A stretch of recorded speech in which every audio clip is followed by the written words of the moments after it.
Hi, everyone. Thank you very much for joining us for our May QualiWare Users Group meeting. I'm going to go through the agenda and we're going to have obviously myself. I'm Cecile Hurley, responsible for customer success at CloseReach. Joining me in today's meeting is Kevin O'Rourke, president of CloseReach. Kevin will be going through CloseReach news for us. We have a featured presentation today with Louise Harris, and we'll be handing things over to her after Kevin is finished. And then we have some items identified for community discussion, time permitting at the end of the meeting. There's a few things that we would like to get your input on and have a bit of a discussion about. So Kevin, I am going to hand things over to you to go through our CloseReach news, please. Great, thanks very much. Welcome everybody. We've got a few things that are coming up and have been happening. An update on QualiWare. 10.6 release is scheduled for June.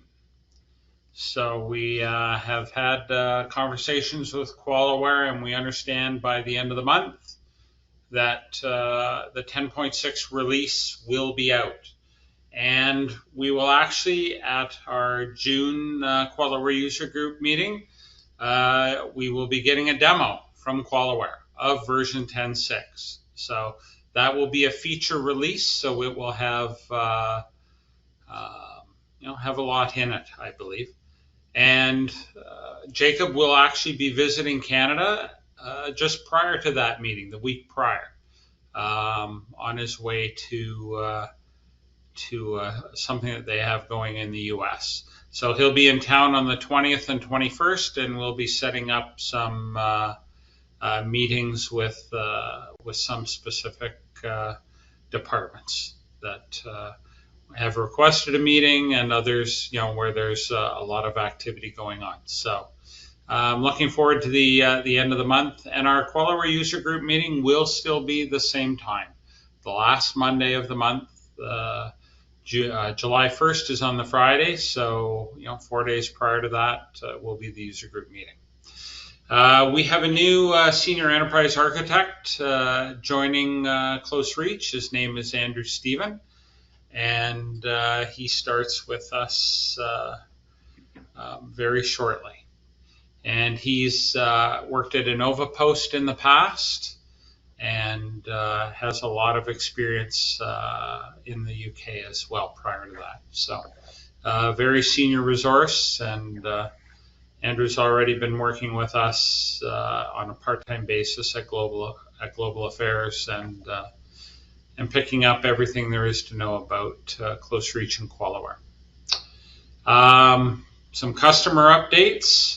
RCMP and CFIA we're engaged with in terms of cloud deployment. So RCMP, we're working with their teams to help them deploy in a protected B environment that they're going to provide, and we have a task authorization with them to help them with their enterprise architecture refresh initiative. CFIA, we're in some early discussions with them about refresh of their EA program, as well as different cloud options that are available to them. From a training perspective, we are standing up a new series of courses called Practical Enterprise Architecture. And these are really short half-day sessions, and they're really intended for less technical users, shall we say, people who aren't enterprise architects, in their day-to-day job, people who want to know more about how architecture can help their organizations, that type of thing. The first session, Practical EA, an introduction to enterprise architecture, is EA terminology is turning up in all kinds of strategic documents and dialogues these days. Really, this is talking about the concepts behind it, frameworks, notations, but really helping participants, giving them an essential understanding of EA so they can participate actively in strategic discussions and planning of EA activities that might affect their business. The second in the series is an actual introduction to the business architecture domain. So out of the BIATs, we're going to focus on business to start with. So, it's often presented as the driver for most EA efforts. So helping that business community understand how they can use EA to benefit their business organizations. The third is an introduction to QualiWare for non-technical users. Back in the day when I used to sit in on the DINDAF courses, we would always have people in there who would never intend to touch the tool, but they needed to know enough about it to understand the impact it could have on their organizations. So we're actually going to have a half-day session talking about that type of thing, to drive stakeholder engagement, for impact analysis and change management, automation, that type of thing. And the fourth one is practical QualiWare modeling techniques. So we're going to have these posted up on our website soon. We're actually going to run the first half-day session and introduction to enterprise architecture in mid-July. So we're going to book a class and see what the uptake is. But the rest of the program will be delivered from September onwards. So I wanted to give you a heads up that, again, we've seen a need for some high-level general education in the EA space beyond what architects do. And that's really what this is to address.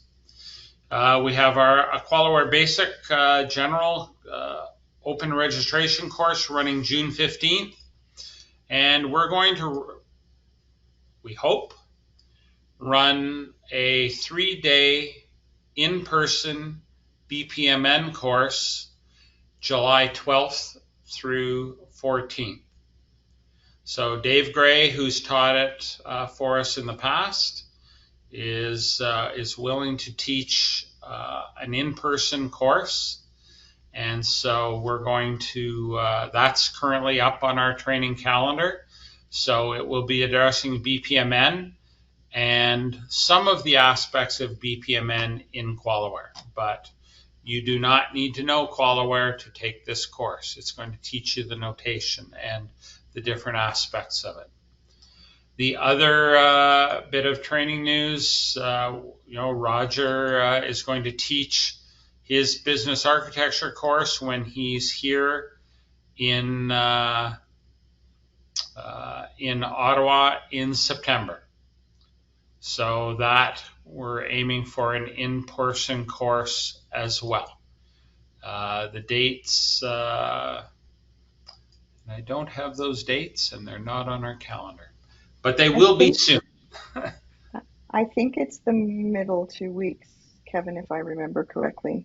Yeah. Thought it was up on the calendar. Sorry about that. I think it's going to be the week of the 12th. So we have a situation actually, and so this is something that's going to evolve. Roger's going to be here, wants to teach an in-person course. We do have some government departments that have not been authorized for in-person work. So we're evaluating the ability to actually run a hybrid with some in-person and some remote. So if you're interested, please reach out either through the web and talk to Brianna, our training coordinator, and let her know if you have people that are willing, want to attend either in person or hybrid. But we will be running that course one way or the other. And I think that's all I have from a training perspective. So back to you, Cecile. Okay, great. Thank you, Kevin. I appreciate that. we will. Okay, thank you very much for that, Kevin.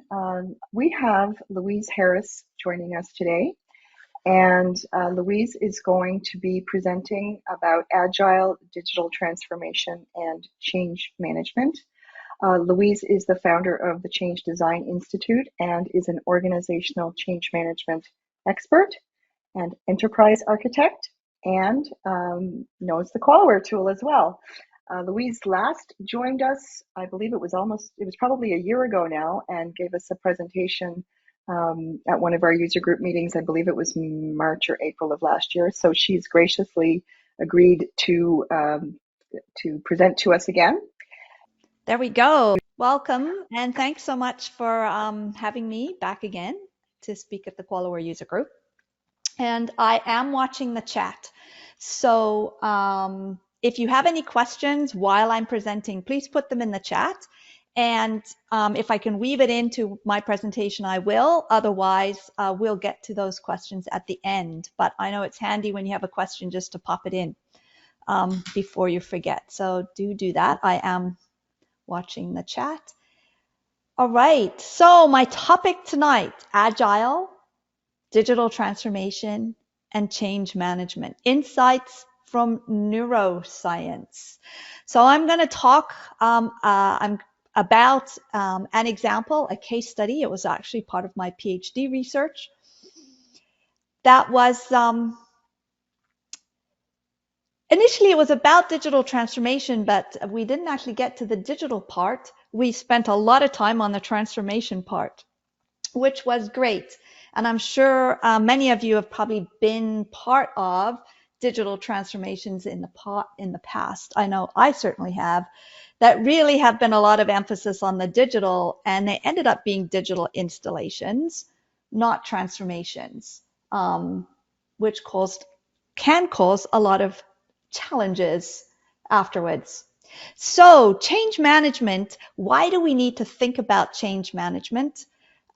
Interesting, Harvard Business Review published an article, probably at least last year, that says, change management is for all managers. And I think that's true. Change everything we're doing now is change. And so everybody really needs to understand what causes resistance to change, what causes ourselves, others to resist change. It's when you understand that, it's very helpful no matter what you do, whether you're a business analyst, an enterprise architect, business architect, it's very useful. So let me just talk a little bit more about digital transformation. What do I really mean about that? Because that word is thrown around a lot. And really, all it means is implementing digital technology and new ways of doing work to work better or to deliver better service or to deliver new services or products using digital technology. But the key around the term digital transformation is it's not the technology that's being transformed. Technology is being replaced or installed.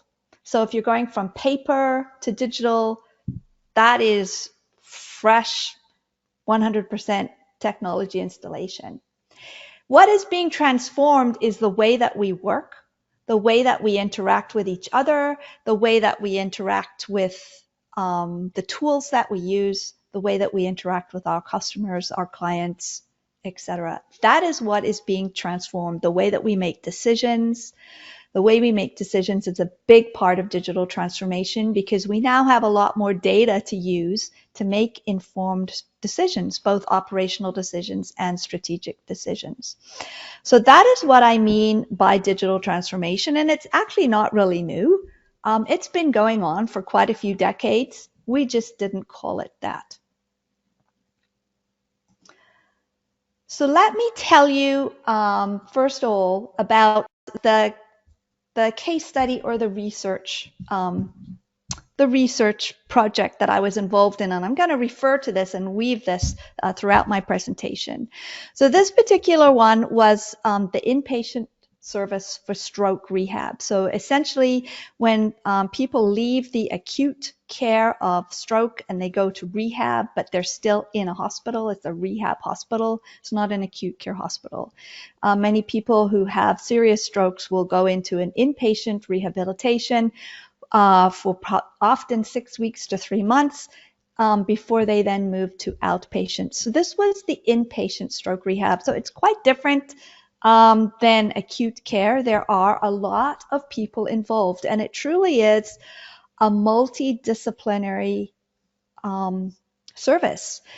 So there are physicians, nurses, physiotherapists, occupation therapists, speech therapists, psychologists, nutritionists, recreation therapists, and then also there's the patients and the patient's family, because they are also involved in the rehabilitation. It's not like just going for surgery or something and stuff is done to you.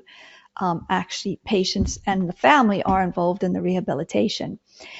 And the challenge with this particular stroke rehab that they were having was, although they did have a multidisciplinary team in formally in name, and each team member or group of team members were very skilled and specialized and very committed to their specialty, they did not work well as an integrated team. And they had quite different ways of working. So obviously the nurses were shift working. The physicians, there was 3 or 4 of them, and they were part-time. They had other responsibilities.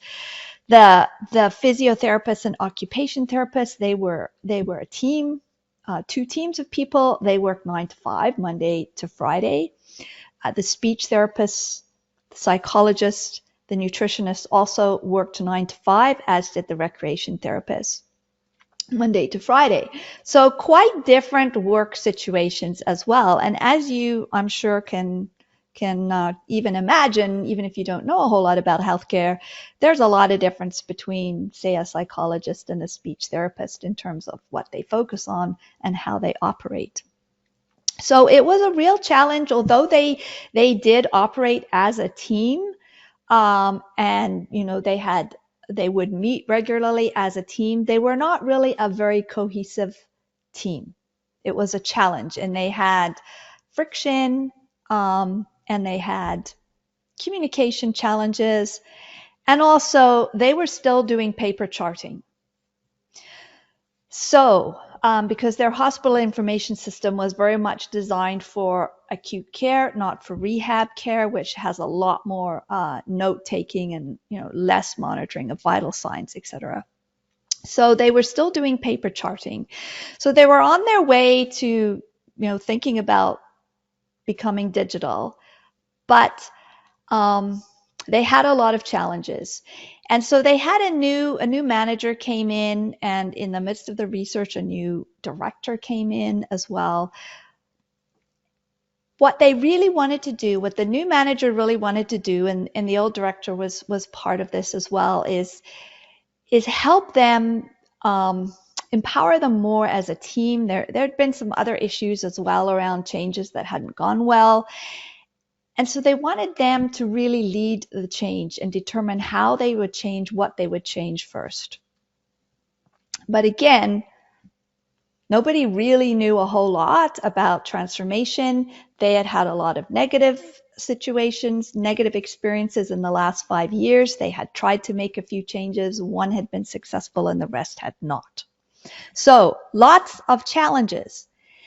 Their 2 biggest challenges, which are the most common challenges in any kind of transformation, including digital, were inertia and distrust. A lot of change resistance comes from either inertia or distrust. And so they were starting off with a lot of change resistance, even though everybody was in agreement that they wanted to change, that they wanted to start being more digital, that they wanted to work better as a team. At the same time, there was a lot of inertia. No one actually wanted to start talking about change. And I'm sure you've probably maybe have seen that cartoon where there's all these people and there's this leader saying, who wants change? And everybody's putting up their hand. And then the leader says, who wants to change? And nobody's putting up their hand. Everyone's kind of looking down at the ground, hoping they're not noticed. That essentially is the definition of inertia. We actually don't want to change. We want to change, but we don't want to change. Sort of a conflict. But essentially what it means is it's really hard to get people engaged and involved. So they were starting off at a great disadvantage. They wanted to have this grassroots change, but the grassroots didn't want to participate. And a big reason for that, a co-reason with inertia, is distrust. And they had a lot of distrust. They had distrust of leadership. They had distrust of each other. And it also turns out that they had distrust of themselves. They actually didn't trust that they could get along as a team and come up with something without a lot of friction. And everybody was already in a state of that they were somewhat short-staffed. So people were basically already working as much as they could, putting as much energy as they could into their work. And the thought of entering into more conflict or stress to try and get something changed was just too much. So that was the context. And so today I want to zoom into this idea of inertia and distrust because it is becoming more and more prevalent, especially with, we've seen it especially more with the pandemic. Not that the pandemic has caused more distrust in others necessarily, but it actually has increased inertia. And the reason for that is because people are cognitively depleted. We have all had to use so much more cognitive energy to figure out how to work from home. Now we're trying to figure out how to work hybridly. Plus, we're trying to figure out how to live in a pandemic world, and everybody is in a different situation with more or less risk. We're having to make a lot of decisions every day, remember to wear a mask or not, all these things which we never had to do before. All of those things are now conscious decisions we have to make, which burns up cognitive energy. So everybody has even less mental energy available for change. So what can we do about that? And what can we do in this situation? And I want to show you how we used a combination of Agile, not Scrum, not Kanban, but the Agile philosophy, as well as some visual modeling from enterprise architecture and some basic change management techniques. So let's dive into that. So if we look a little bit more around inertia, fundamentally what fuels inertia is this perception that the value is less than the cost. And cost being cost of effort, cost of time, which is related to effort. But the biggest cost for change for people, not necessarily for the organization, but for people, is effort. And the rewards actually have to be fairly substantive to be worth the effort.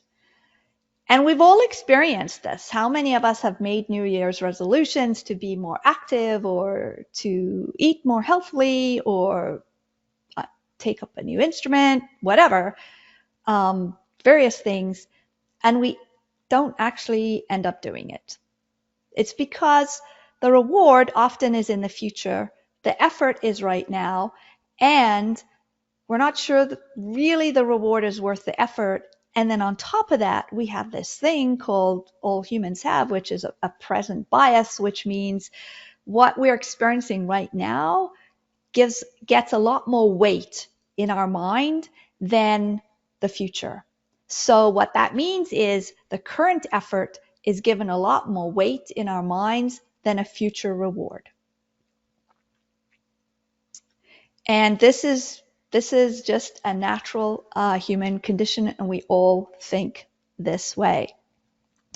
So inertia is fundamentally fueled by this value cost equation, which is influenced by whether it's occurring in the present or in the future. And our choice to remain inert, our a weighing of present effort more than future reward is often done unconsciously. We don't even really think it through consciously. And the reason we do this is because our brain is actually wired to conserve mental energy. So anything that's going to take a lot of mental energy, and especially if we have a cognitively demanding job, that's going to be weighed as a high cost in our mind. So why is our brain wired to conserve mental energy, and what does that actually mean? There's some really interesting insights from neuroscience on this. But essentially, how we make decisions and how we decide what to do is a function of neural paths in our mind, especially for things that are repeated, that we've done before. So when you learn something, when you learn how to ride a bike, when you learn how to play an instrument, when you learn how to drive a route to work, a neural path is created in your brain. When you learn how to, do a stroke rehab assessment, right? When you learn how to create a plan, when you learn how to do all the various things that you do in your work, neural paths are created so that you don't have to take a lot of mental energy to think about it all the time. And so the way this happens is that there's a triggering cue that sets off that neural path. So there's some kind of trigger that's saved, and then our brain knows, okay, when that happens, we do this. And we have a memorized action based on that triggering cue so that we don't even think about it anymore. And, how many of you have, take the same route to work all the time when we were driving to work, and you always take the same exit. And now, you're on your way somewhere. It's pretty much the same route to work, except you don't want to take the exit. You want to continue, and your mind is thinking about something else, and you take the exit without even thinking about it, right? That is triggering cue, exit sign, memorized action, take the exit. That is your neural path in action. And we use neural paths all the time in our work to do familiar things. And this is why the pandemic has put such a stress on our cognitive abilities, because we've had to stop and think about everything before we go in the grocery store, before we get in the car. Do I have my mask? All these things that we had to stop and think because they weren't habits for us. So we're burning up mental energy, and we all have a limited amount of mental energy for the day. So our brain has been wired to build neural paths as much as possible to conserve mental energy, because we all only have a limited amount to spend for each day. So that we want to make sure, way back when, that we have the mental energy to deal with danger, etc. So it's a subconscious thing that causes change resistance, and it actually takes effort to overcome this. It takes a lot of effort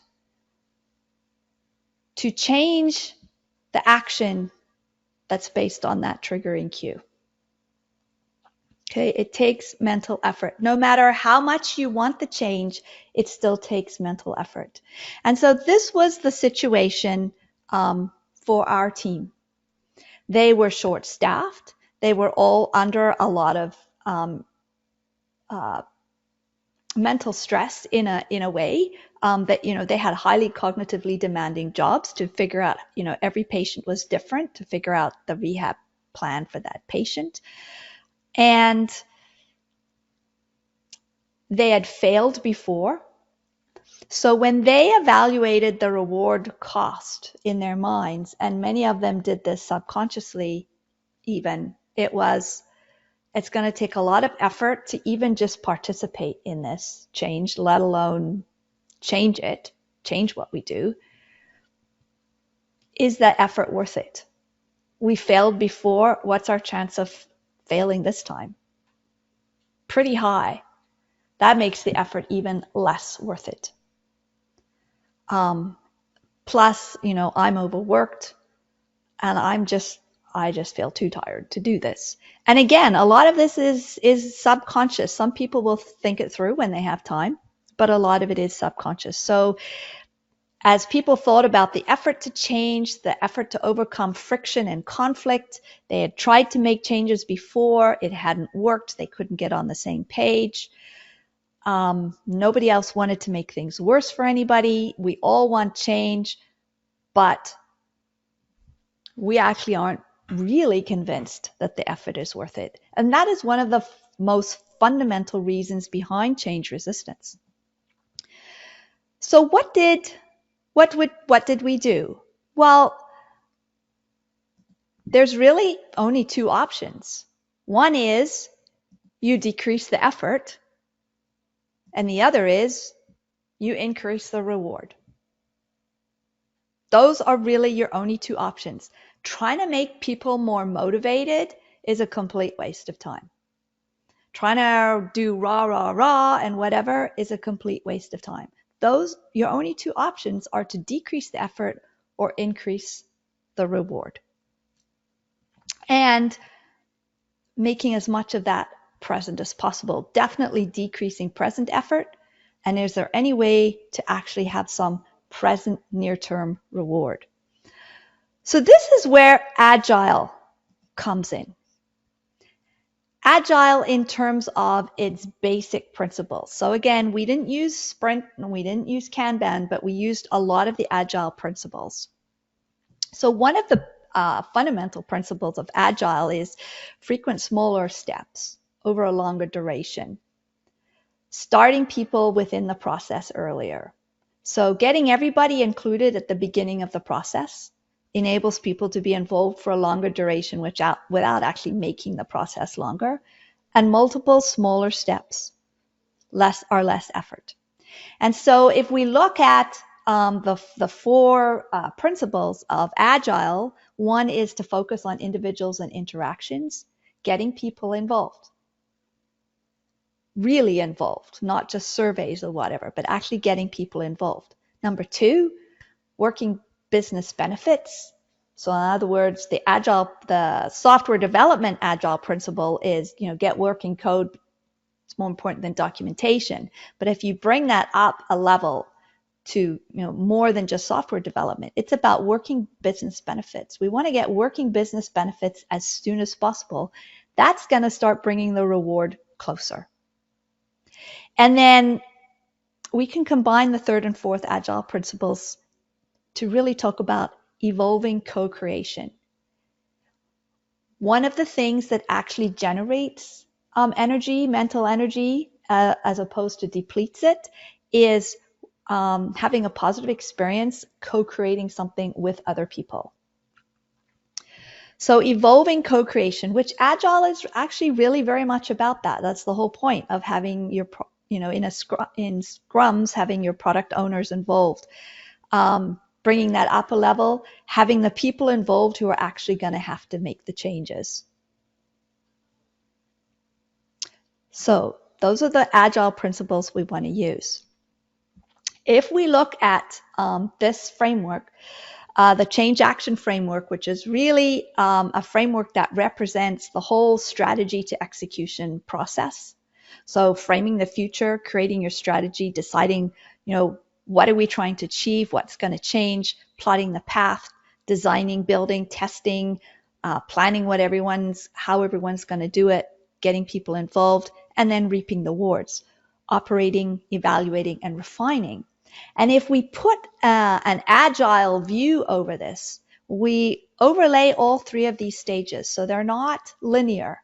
We actually overlay, reap the rewards, frame the future, plot the path in this framework. They're not linear necessarily. There is some part that's linear, but they also overlap. So we want to try and bring reap the rewards as far forward as possible.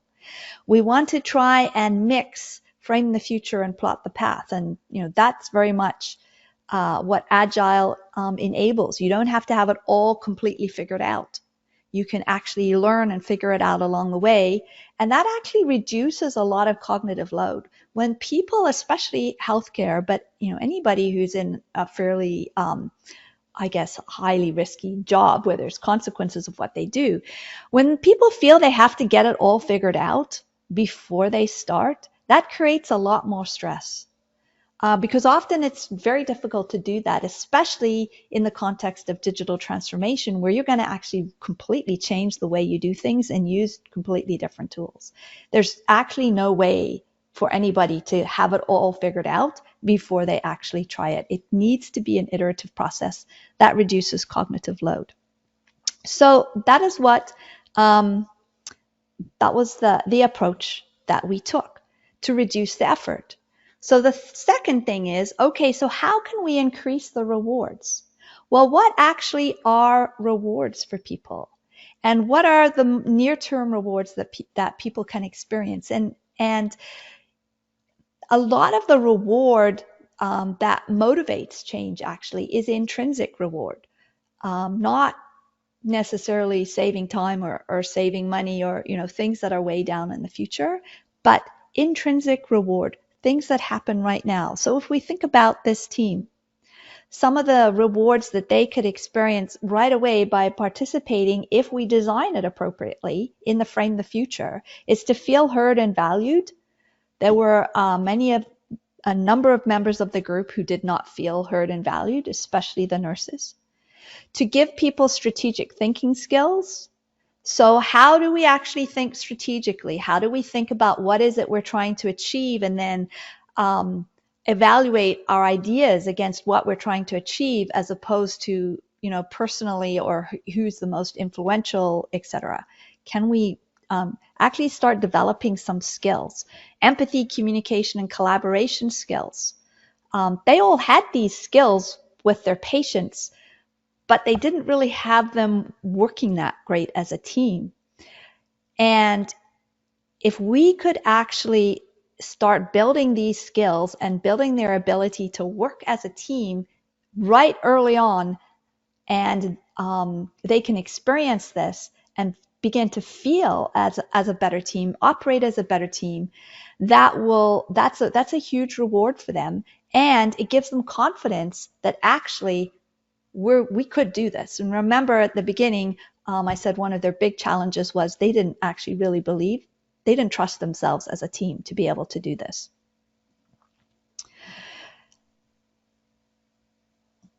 Increasing self-awareness, increasing the sense of being trusted, pride of ownership, accomplishment, risk management. There's all kinds of skills and experience that are rewards that are part of the change process that actually start to tip that scale and make this change feel more rewarding. And I could go a lot more into that, but I will just leave it at that. But just to remind everyone that think about, especially for those of you who are business analysts and enterprise architects, are there actually some ways that you can help your clients develop some new skills or improve their skills so that they can actually participate more effectively with less effort? So let's talk about the first stage. What was the biggest challenge that they had to address first? Well, their actual biggest challenge was that nobody agreed what to fix first. They had a lot of challenges, a lot of things that weren't working well. And to even agree on what to focus on first was difficult. They tried to do that before and it hadn't worked. So what we did in this situation was we actually used some enterprise architecture approaches. We built their first visual model, and we never called it enterprise architecture for them. We just called it visual modeling. So we built their first visual model, and you won't be able to necessarily read all of this, and that's fine. It's really small print. It's not necessary that you can read it, but essentially what we did over the period of 2.5 months was we built this model iteratively, and everybody saw what the saw the model as it was up until their point in meeting. So for instance, we met first with the managers and identified, based on the different processes in the service, what's your challenge in each process area. And then we met with the nurses, and we met with the nurses in groups of 2 and 3 on a break in the middle of their shift, because that was the only time we could get to meet with them and that they could spare. And so we actually had this diagram on a big board, and everybody came in, they had a look at it, and they had 2 questions. Have a look at this diagram. Any challenges on here, you say, yep, that's a big one for me. Anything you want to add? And those were the 2 questions that everybody got asked. And so they gradually built it. And then we met with the physios, and we showed them what had occurred so far, asked the same 2 questions. And so we ended up with this diagram that identified who was part of which process. So pretty much, everyone was involved in the planned discharge process. The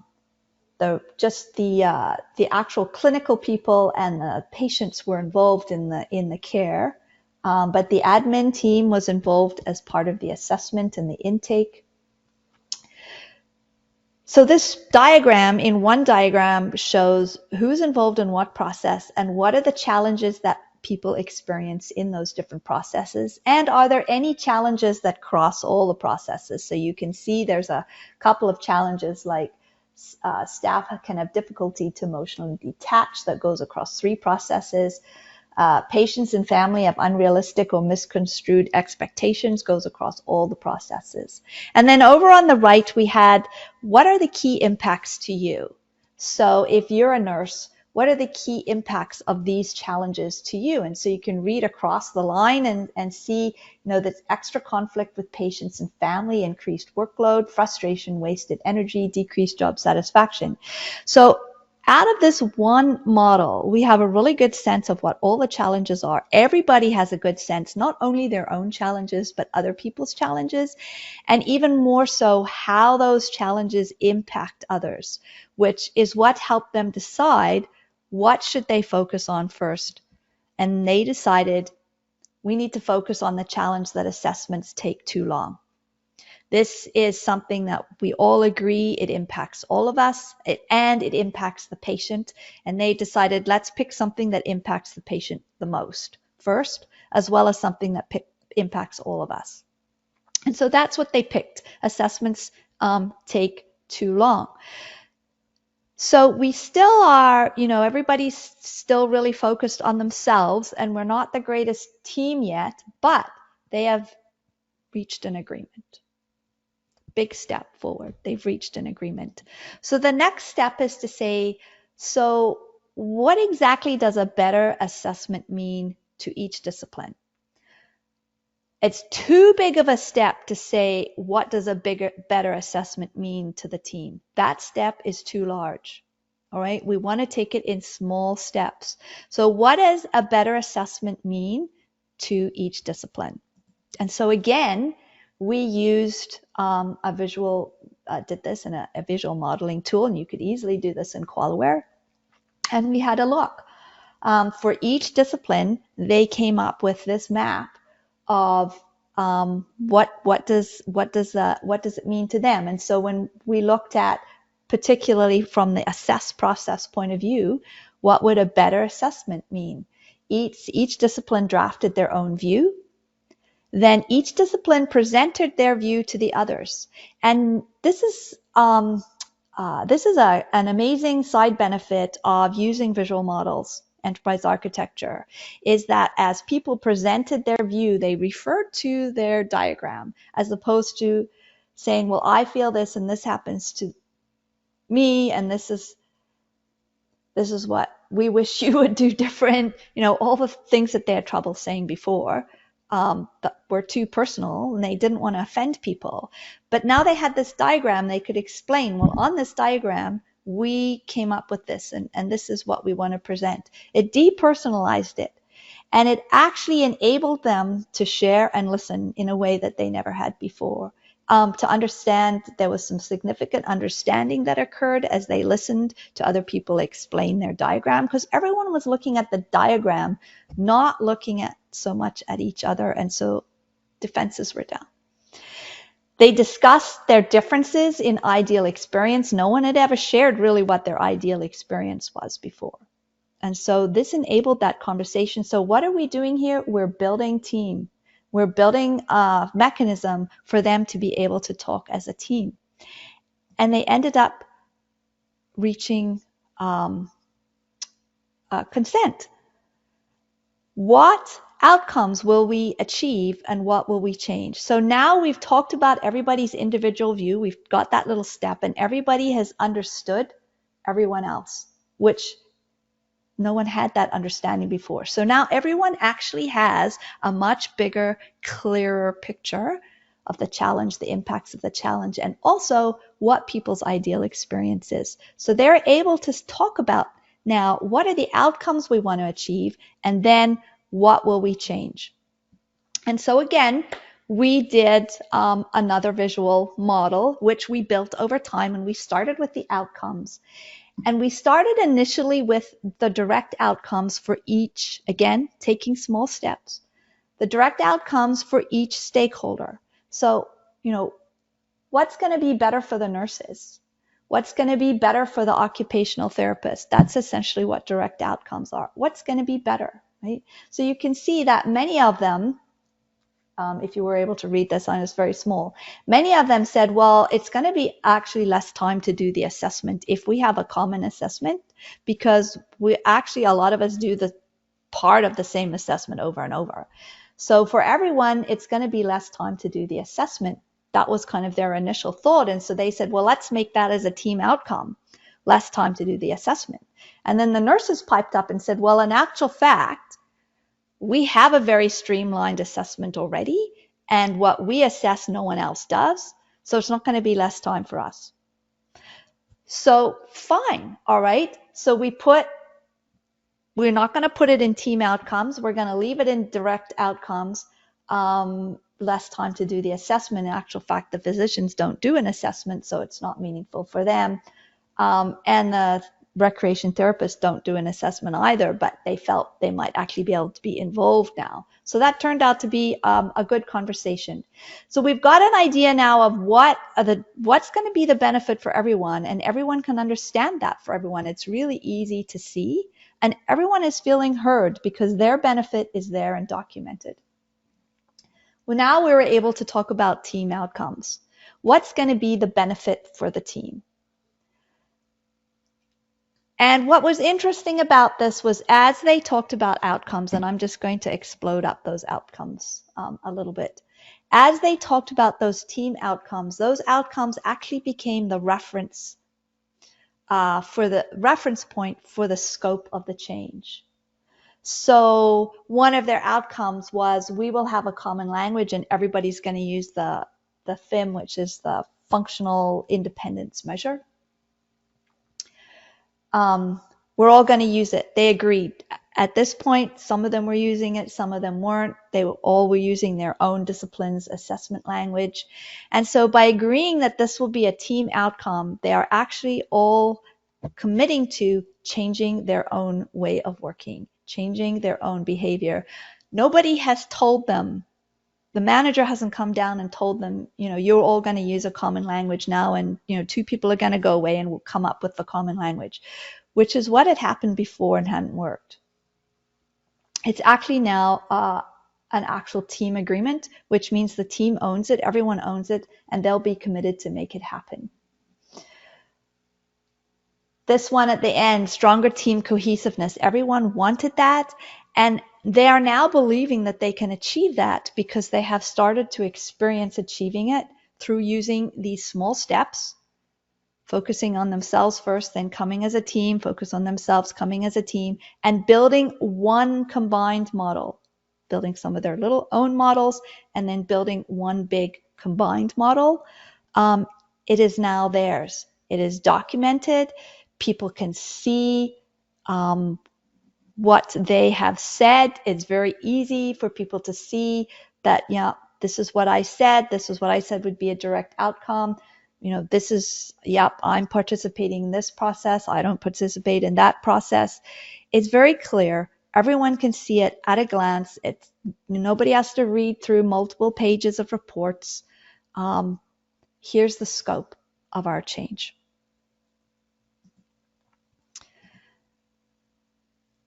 So then the next step, we've now framed it. How are we actually going to make this happen? How will we design, build, and test this common assessment? So again, back to using Agile principles. Break it into small pieces. Each discipline will draft their own section. The nurses will draft the summary section. Then the team's going to review and revise it.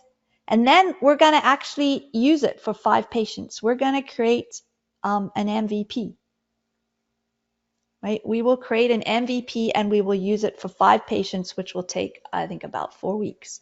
So again, and each one of these activities was time boxed. So we didn't use sprints, but every activity was time boxed. Everyone had a time to draft their own section. There was a time allotted for doing the team review.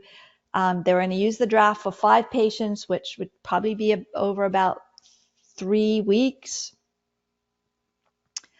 They would review and revise it, and then, only then, would they assess what was the technology that we should use. So when they did their MVP, they debated whether to use Microsoft Forms or Word, and they eventually went with Word in Teams because they'd just gotten Teams and they could create a folder, put their 5 assessments for their 5 patients in there, pretty easy to manage. So they went with a very, very basic technology so that they could focus on the business value. So again, using Agile principles to create and actually use their MVP and give everybody comfort that, we're just doing it for 5 patients. We don't have to get this correct. It doesn't have to be right. We will draft it. We'll draft the best we can in the time, then we'll use it, then we'll revise it. Very different way of working for them. And in addition to this, as they went through this process, the value became much larger in their minds and what turned out to be much greater than the cost. The reward went up, the effort went down. Nobody had to read any documents.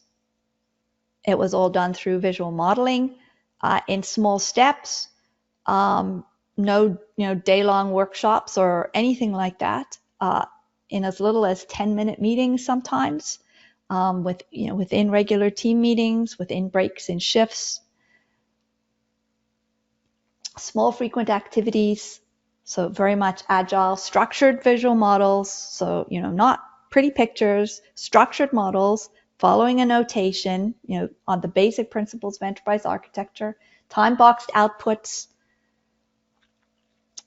draft, test, learn, getting on with working for fast benefit. Reserve judgment in terms of is this perfect or not. Let's just actually start getting some working benefit from this. They co-created their MVP.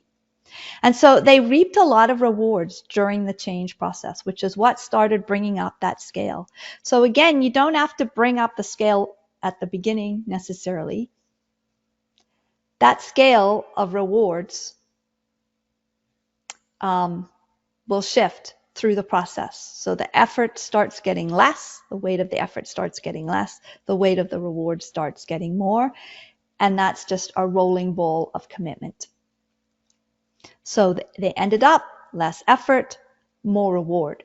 So using Agile, using enterprise architecture, and weaving in change management into the whole process to take the best of Agile and the best of enterprise architecture, we actually enabled this group of people to overcome a fairly significant roadblock to transformation. They focused on the transformation part first. Once they got that worked out, it was way easier for them to then go to the digital aspect and realize, only part of that assessment really needed to be structured in a digital form. parts of it were very lengthy text, they could actually still remain as attached documents, at least in the near future. So I shall end there. I think I probably went over my time, but any questions from anyone? I just wanted you to repeat the last three things. You said using Agile, something, and change management. I can't remember the second one you said. I thought that was very insightful. Yes. So using Agile principles, using enterprise architecture principles of structured visual models, Okay, visual and models. then That's what I weaving, was looking for. visual Okay, models. thank you. Yes. And Very so nice. weaving those in, having an understanding of how our neurology works, how change management works, and weaving those in together. Okay.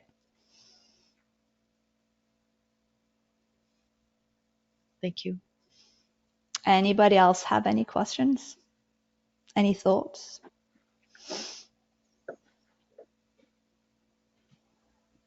Some comments from the folks online about thanking you for the presentation and great case, excellent presentation. So thank you. In the process, you have changed the culture from Peter. Yep, that's right. We did. We changed the culture. We started shifting them from being quite siloed to becoming more of a cohesive team, and also changed their culture of the way that they approached doing something different or changing what they do. Yeah. You probably and I think mentioned really is the best way to change culture is to actually, in small pieces, for people to experience it. And you probably said this earlier, Louise. Over what time frame was this? Yeah, so we did it in two parts. So the first part was looking at the challenges. And so that took us, I think, because we did it over summer, so that took us, we were done halfway through September. So July, August, and halfway through September, all of our different meetings. I think we ended up having about 20 different meetings. And then the process of actually coming to the agreement. What was very interesting, actually, initially as part of my research, was I didn't have all this neuroscience insight behind this, and so we spent about a month getting nowhere because I didn't realize the tremendous inertia and why that was there. Right. So we spent, I think it was a good month. We did lean training and all kinds of things trying to get people motivated and engaged, and it went all totally flat until we discovered what was actually really going on. And then it picked up really fast. Interesting. Any other questions, comments from anybody?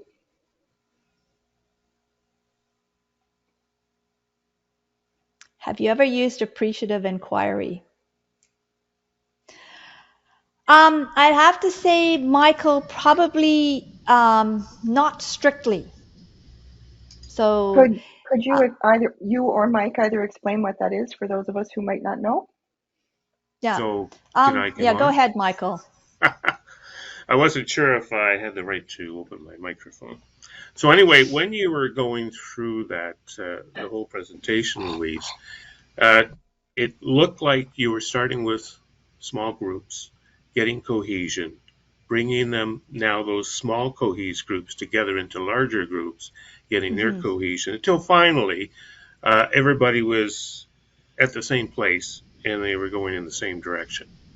And that's one of the fundamental aspects of appreciative inquiry is to, because everybody's running around with their own thoughts and everything like that, they start off with just pairs of people, and they do appreciative interviews with each other. And they just get them to really, as far as the subject that they're looking into, they get them to tell about when they had a fantastic event that worked out great, and just a memory of that. And from there, they go into larger groups where they use their creative juices to be able to either paint or draw the future and that sort of thing. And that way, they come. It's less logical and structured, I guess, and more emotion, creative, Mm-hmm. and so on, until they get to the Mm-hmm. point where they're all in the same mindset, and then they can start working on how we're going to do this. So I just Mm-hmm. wondered, it looked like it was very similar in the nature. So I just wondered if you had ever Mm-hmm. heard of appreciative inquiry, and if you'd ever used Mm-hmm. it. Yeah, no, it is very similar in nature. What we didn't do was we were more structured. So we did go by process. And that was really to reduce cognitive load and increase focus. But we did touch on the emotion, but because in actual fact, nobody probably would have come up with a really fantastic memory. So that really wasn't something we could necessarily leverage. We did talk a little bit about the one change that had worked and what had worked. Why had that worked? But really we focused on, in the middle part where we were doing the small groups, it was, what are your current challenges right now? How does that impact you? How does that make you feel? What do you envision would be the ideal way to work within this situation? So, you still have the challenges of, the way the patient is or et cetera, but what would you envision as a better experience? And so we did get to, you're absolutely right, having people envision the experience. How would this feel in the sense of, partly emotionally, but also mentally? How could you experience this differently, such that your job would be easier, less stressful, you would feel more effective as a practitioner? Yeah. And I I have a guess question. just one more thing to the appreciative inquiry. I haven't really used it in its pure form. I've just never had this environment where we've had the time and or the positive experiences to reflect on. Another question from Kevin. Did you have anyone who did not buy in or could not see themselves as a part of the whole? Well, yes, we did. And definitely not everybody came along at the same pace. Okay, so certainly there were some people that were way more distrustful, way more suspicious that this process was not going to work, that this team was not going to work. But they did participate. And we tried to keep everyone participating, and we acknowledged that. We acknowledged that in actual fact, we realize not everyone's going to come along at the same speed. And if you're still feeling tentative and suspicious, that's okay. And so that was actually how we dealt with it, by saying, that's okay. And we still want you to say exactly what you feel and what your concerns are, etc. And so we documented all of those as well. And that actually seemed to work fairly well, because in this situation, they're all healthcare practitioners, and we focused it on what would be better for the patient. And they were pretty good at that. When we started getting in a bit too much conflict over, my way, your way, this, whatever, we went back to, okay, remember we had, Bob the patient in this story. What would be better for Bob? And so that was how we dealt with that. Where was a customer patient-centric approach impact? Yeah, so I didn't really talk a whole lot about that, but in the model you would have seen there was actually outcomes for the patient as well. And we did actually have 2 past patients involved in the second stage. So it really was, as I said before, we always went back to, how would this be better for the patient? What are the outcomes? Once we defined that, they defined the outcomes for the patient. We kept those front and center for every decision that we made. Is that gonna help us achieve the outcome for the patient?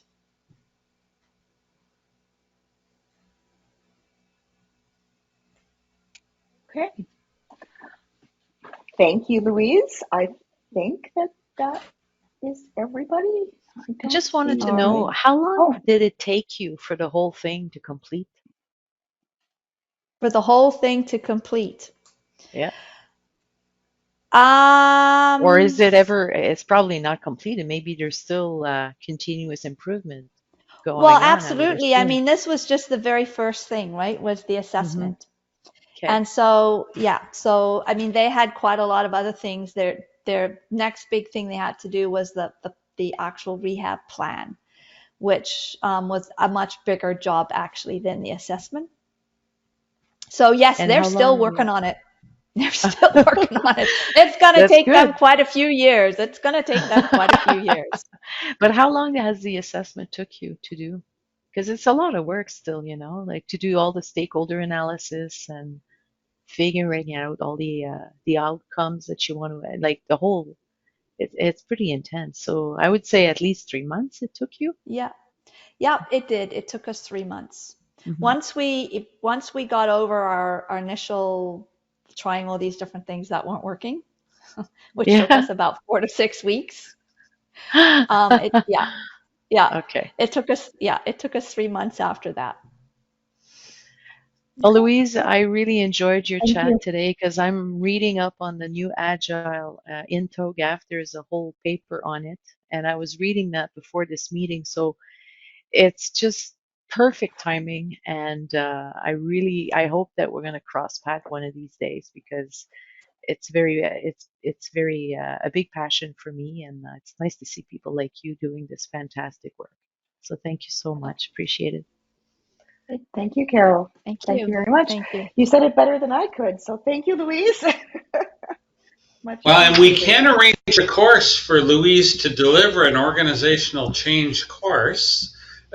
Absolutely Hmm. can. You Yeah, absolutely can. And that she is true. absolutely does. I do Yep. have some courses actually on how to combine these um, different points of view. Yeah.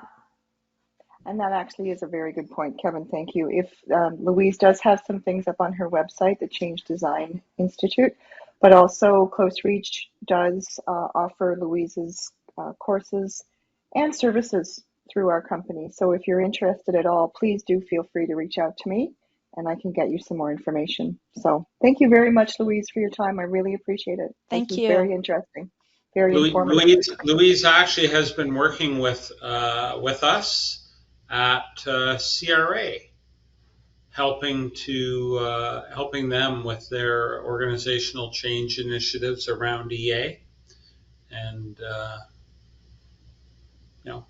I think they've been very pleased with the work. So, Great. Thank you. Thanks, Thanks, Louise. Kevin. All right. and it must work. She got her PhD, right? That's right. Finally. That's right. All right. Wonderful. Thank you. All right. I think I'm back. Kevin, I was going to, if you wanted to share your camera, I could make you an organizer if you wanted to do that for the next part of our discussion. That's all right. Everybody knows what I look like anyhow. All right. That's fine. Don't say I didn't offer. All right. There you go. So, Kevin, we wanted to have a further little discussion with everybody here in our remaining time on some topics. So I'll turn it back to you. So I wanted to make some people aware, because of our work with the different government departments and our own stand-up of our Azure cloud with QualiWare CBP users using that, for collaborative business planning and costing of their processes. We're actually building out a bit of an architecture landscape model for the Azure cloud, just to make it easier for people to present and give that information to their own, technology groups. And interestingly, today, we had a meeting with D&D talking about that. Gave them, our initial model, poked a few holes in it, and they've come back with a request to enhance that a little bit further. So as we finish this landscape model, for QualiWare on Azure, we'll let people know and make that available. QualiWare does have a model up on the COE, but I think it's a bit outdated and not necessarily relevant to a lot of our audience here who is associated with the government. So we're in the process of building that out, and should be complete in the next week to 2 weeks. So we'll let the technical contacts at all of the government departments know about that and provide them with a copy of that model. Last meeting I had mentioned governance workflow guides. We're actually in the final review stages of that as well. 2 guides, one an end user guide and one a technical and implementation guide for governance workflows. And as I said, we're just in the final, we've circulated it internally to take up and have a few things that we want to adjust. And then we'll be making that available as well. It'll be up accessible off of our website, and we'll also make sure that that gets out to the different government departments. We think it'll be useful in terms of understanding, the various templates, fields, from a technical perspective, and then from an end user perspective, something that you may be able to use with your various audiences. And we'll take whatever feedback you want to give us and incorporate that into the next revision. So, would be looking for that as well for people, either on the technical side or the business side. We're actually undertaking a refresh of our systems administration course as well. And Cecile, if you haven't, open up everybody's mics. I'm looking for any kind of feedback about things that you think we should cover or add in this course. And this is all about QEF, right? How you administer the tool, best practices and things like that. Things that you're interested in, having covered, for purposes of training people in the future from a systems administration perspective, or things that you found out about, giving access to different things or restricting access. So if there's anybody out there that can pop it in the chat or just really speak out. Yep. I would suggest talking about role-based enterprise architecture to enable collaboration, and it's all about guidance or guardrails, lightweight governance processes between teams. So I think role-based would be something we absolutely need to understand. I would also add, I don't know if it's in the system admin, but as a user, we all work with Microsoft Office 365 documents, Word, Excel, PowerPoint, mostly Visio sometimes. We need to get away from that and bring this into a central tool. I think, I could be wrong, but in order for us to be able to be proficient in bringing, let's say, a form that is created in Word, how do you create it on QualiWare? And I don't know if it's really a system admin. I think the businesses should be able to do that themselves for their own purposes. Because right now you're competing with Power Apps, you're competing with Power Apps driven models, and people create their own process workflows using those tools. So we're at a point right now, we don't know which tool to use for what, and information is all over the place. I see all kinds of models done in PowerPoint. So it'd be nice if we could have a way for people to, like, a focus on how to do visualization using visualization tools. So Okay. that's my biggest challenge, Kevin. I'm not sure if it falls under your system admin, but certainly, importing an Excel spreadsheet and how to manage it on the web, I think it'd be important that people are very familiar with that process. Okay. I don't think that would be part of our sysadmin System course, and but but actually good. I mean, good to know. And I don't know if you're aware, but we actually have a document that describes how to do modeling from the website for Plus users. okay. Um, The problem but is we have our templates all customized, and we can't bring them onto the web right now unless we configure the code or whatever. So yes, we have to use the out of the box and it's not always part of our list of standard templates, right? So that's our biggest challenge right now. So maybe a section on your system admin on how to bring QCL into the web using JavaScript, maybe some examples would help. Mhm. Okay, that's great. Thank you. Any other comments, suggestions?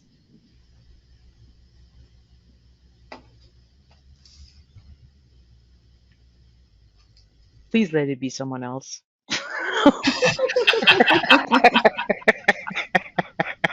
Thanks for your It participation, must mean, Carol. it must mean our training material is perfect, just the Well, way it when you look at the freehand diagram, the freehand diagram allows you to do stuff. You've got the repository desktop template that allows you to do a lot of stuff, like creating QCL macros in some of these objects. And, we're limited. We don't have the skills to customize those things, or we don't have QCL as business people. We don't program, right? So No. those are other things that people give up on the tool because there's no documentation on how to use these kinds of templates. Like there's a whole bunch of stuff in the freehand diagram that where is the documentation for it? I have no idea.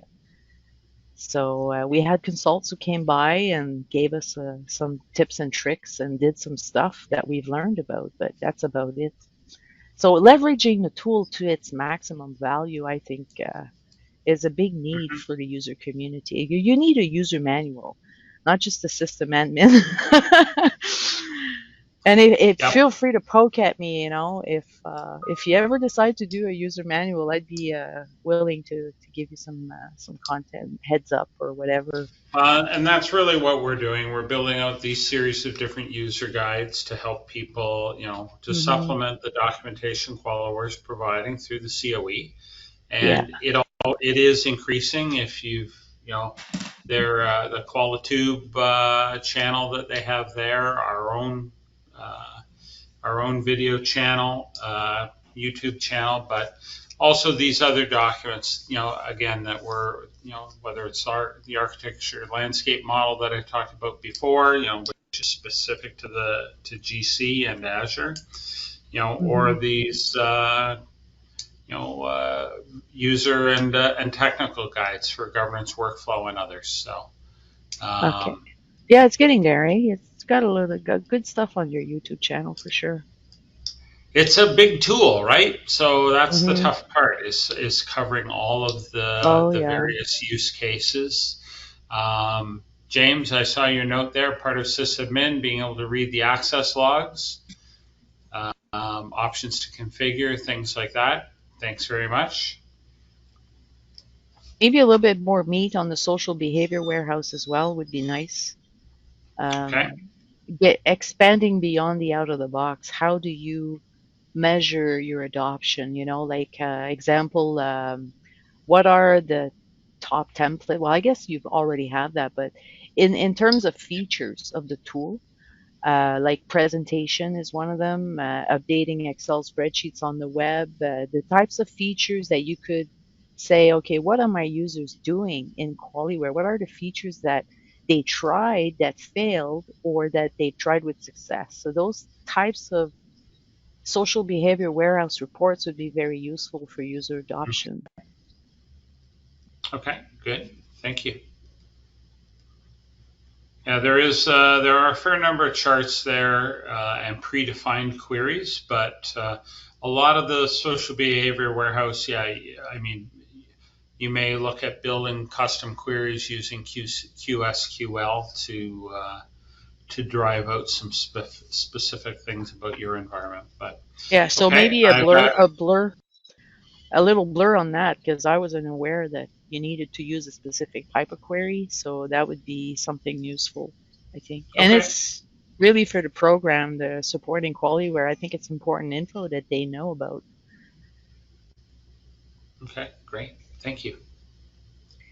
You're gonna Wonderful. get me going. You better end the call, like, because That's my mind right. is starting to get in a creative mode here.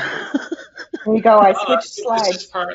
That's what this is part of. So we understand sort of where the needs are and what can we, with the resources that we have, what can we Hmm. provide, just as supplemental to what the software vendor QualiWare provides, Yeah, um, and where we can reuse things that we've developed, with other departments. Obviously that's something that. If I look at it, I'll go back to the governance workflow guides again. Actually, those came from a document we had prepared, something QualiWare had, and something that was put together within two other departments, and we've pulled all of that into one place.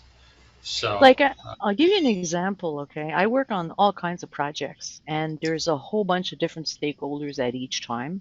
So I have to build these stakeholder analysis.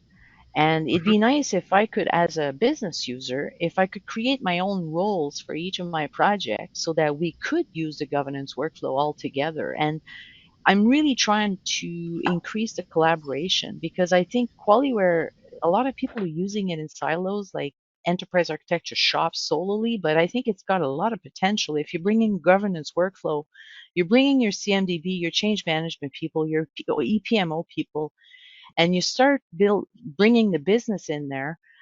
I mean, you're going to have a really solid tool, but we're so far from there. It's unbelievable. So for me, the governance In workflow guide. actual fact, the things you're talking about, in actual fact, we've done Hmm.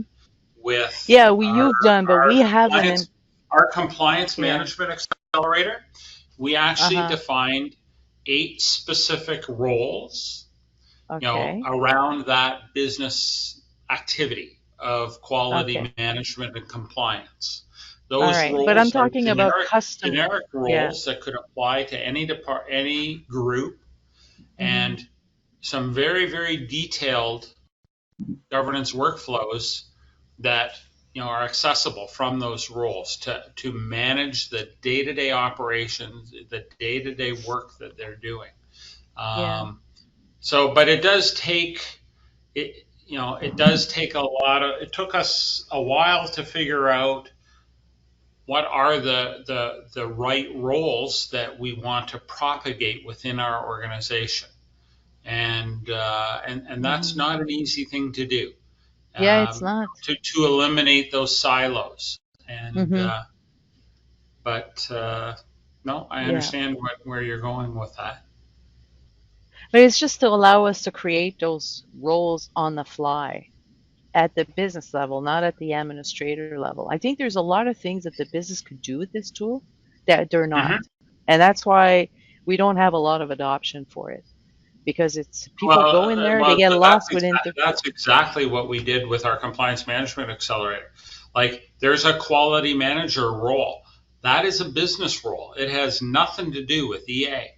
you Hmm. know and that compliance manager has a certain set of policies and standards that they need to manage and look across the organization at being compliant with. Nothing to Yeah. do with EA, Hmm. and process owners. Again, Yeah. not necessarily anything to do with enterprise architecture, but how do I go about managing my processes on a Hmm. year over year basis where I'm refreshing those processes, applying some agile principles and continual improvement.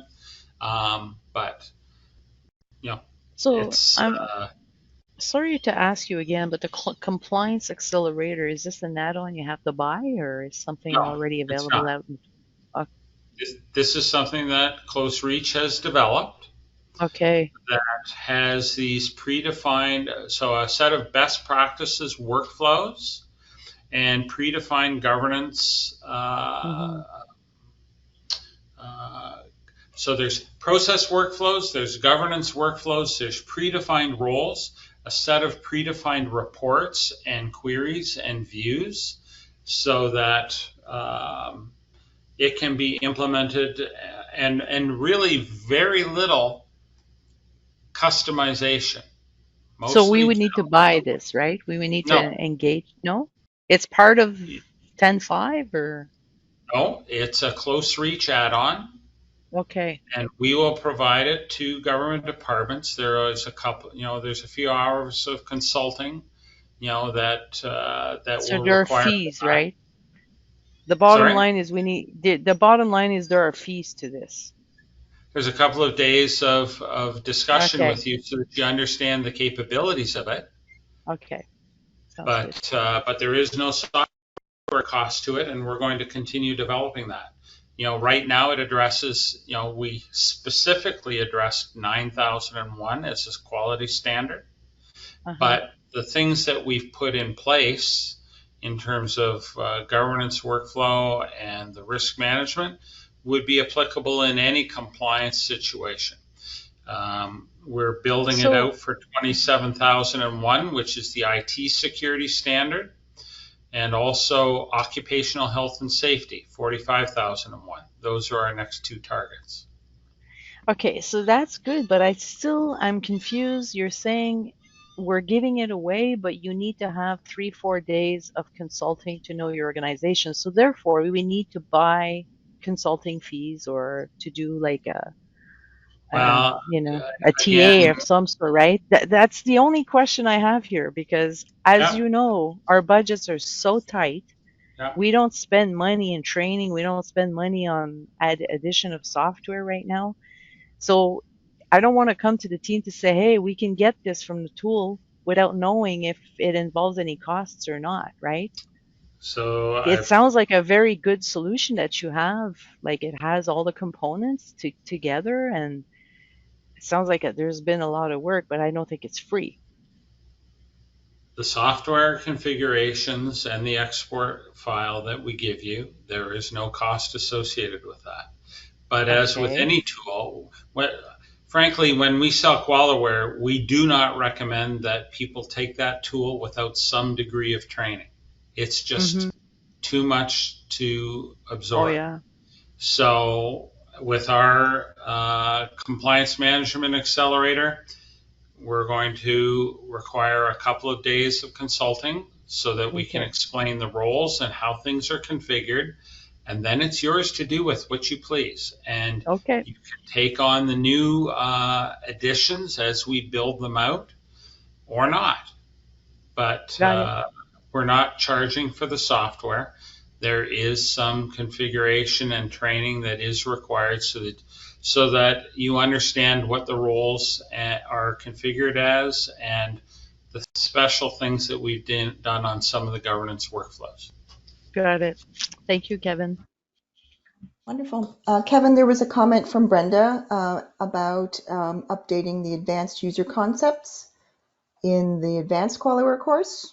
I don't know if you Yep. saw that or And not. that's probably where some of these things, that we talked about earlier, Mhm. could wind up landing, actually. Great. Okay. Any other suggestions from folks about the sysadmin course refresh? Some really good suggestions so far. Okay. I was just thinking on reporting. It's a like, what are the different ways? There's so many ways to skin a cat, but there's like, you've got QRVs, query. There's different ways to query the system. And I think everybody should, especially the system admin, should be able to teach the users on how can they do reporting and how can they query the system. So I don't know if That could be another, I don't know if it probably is user guide, but I find that the reporting, creating a report definition in this tool is very technical for a business person. So something to consider as well, because at the end of the day, people want to know what's in the repository that, they have concerns about. So it'd be nice if they could just create reports for them easily in the tool. So there is a report wizard that helps you generate reports that are going to be primarily used as hard copy reports. And then there are the online reports that are generated out of a query results view that either gets dropped into a spreadsheet or the QRV, the pivot table format, which is then accessible through the 3D visualizer. But the actual generation of queries is probably more, rather than a systems administration activity, would be one of the advanced QualiWare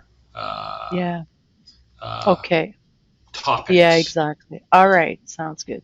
I'll check out your YouTube channel. What did you just mention there? If there was a video on that, on how to, export to a Pivot Excel and to use the visualizer, that would be a winner. Like those are little things I'm looking for in order to make the people say wow about this tool and try to use it. I think actually, if you haven't spent some time on the QualiWare YouTube channel, there's a very good video there talking about spreadsheets. Okay. In spreadsheets in QualiWare. There's also a section in there, and we can send you the links to them. Okay. Carol? Yes.